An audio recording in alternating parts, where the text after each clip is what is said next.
Dans le domaine de la langue, en conjugaison, nous allons étudier les temps composés. Expliquons d'abord l'expression temps composé. On dit qu'un verbe est conjugué en temps composé lorsqu'il est constitué de deux mots. L'auxiliaire être ou avoir suivi du participe passé. L'auxiliaire est le mot qui se conjugue. Il prendra la marque du sujet ou de la personne à laquelle il est conjugué. Le participe passé, quant à lui, porte le sens du verbe mais n'est pas conjugué. Il peut s'accorder en fonction des cas. Voyons cela avec des exemples. Il a partagé ses projets avec moi. Le verbe partager est constitué de l'auxiliaire avoir suivi du participe passé partagé. Il est conjugué à un temps composé, le passé composé. Anne se sera perdue dans les bois. Le verbe perdre est constitué de l'auxiliaire être et du participe passé perdu. Il est conjugué ici au temps composé du futur antérieur.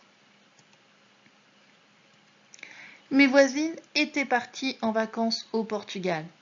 Le verbe partir, conjugué au plus que parfait, est composé de l'auxiliaire était suivi du participe passé parti. Enfin, le président aurait reçu le Premier ministre hier soir. Au conditionnel passé, le verbe recevoir est composé de l'auxiliaire aurait suivi du participe passé reçu. Observons maintenant quels sont les temps composés. Dans ce tableau de conjugaison, vous les repérez à droite du tableau. En effet, dans cette colonne, le verbe est composé d'un auxiliaire suivi du participe passé. Nous allons regarder plus précisément les modes personnels, c'est-à-dire l'indicatif, le conditionnel, le subjonctif et l'impératif.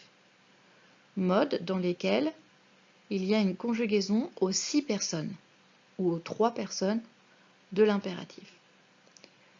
Pour ces modes, les temps composés sont au nombre de 8. Le passé composé, le plus que parfait, le passé antérieur et le futur antérieur de l'indicatif, le conditionnel passé, le subjonctif passé et le subjonctif plus que parfait, et enfin l'impératif passé.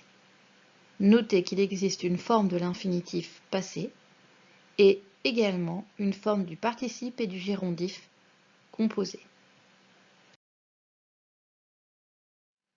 Penchons-nous d'abord sur le mode indicatif. À l'indicatif, il existe 4 temps composés. D'abord, le passé composé. Il a fini son travail, elle est sortie au cinéma. L'auxiliaire est conjugué au présent de l'indicatif et suivi du participe passé. Vient ensuite le plus que parfait. Il avait fini son travail, elle était sortie au cinéma. Là, l'auxiliaire est conjugué à l'imparfait. Notons ensuite le passé antérieur. Il eut fini son travail, elle fut sortie au cinéma, où l'auxiliaire est conjugué au passé simple. Enfin, au futur antérieur, il aura fini son travail, elle sera sortie au cinéma, l'auxiliaire est conjugué au futur. Regardons maintenant le mode conditionnel. Au conditionnel, il n'existe qu'un temps composé, le conditionnel passé. Il aurait fini son travail, elle serait sortie au cinéma.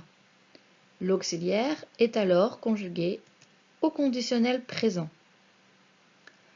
Pour le mode subjonctif, il existe 2 temps composés. D'abord le subjonctif passé, qu'il ait fini son travail, qu'elle soit sortie au cinéma, où l'auxiliaire est conjugué au subjonctif présent. Mais il existe aussi le subjonctif plus que parfait, beaucoup moins utilisé, qu'il eusse fini son travail, qu'elle fût sortie au cinéma, où l'auxiliaire est conjugué au subjonctif imparfait. Enfin, au mode impératif, il n'existe que l'impératif passé. Nous avons changé les exemples que la troisième personne du singulier n'est pas une personne de l'impératif. Aie fini ton travail. Sois sorti à midi. Ici, les verbes finir et sortir sont conjugués à l'impératif passé avec un auxiliaire conjugué à l'impératif présent. Voilà pour la leçon sur les temps composés. Maintenant, tu dois être capable de les repérer. N'hésite pas à t'entraîner. À bientôt.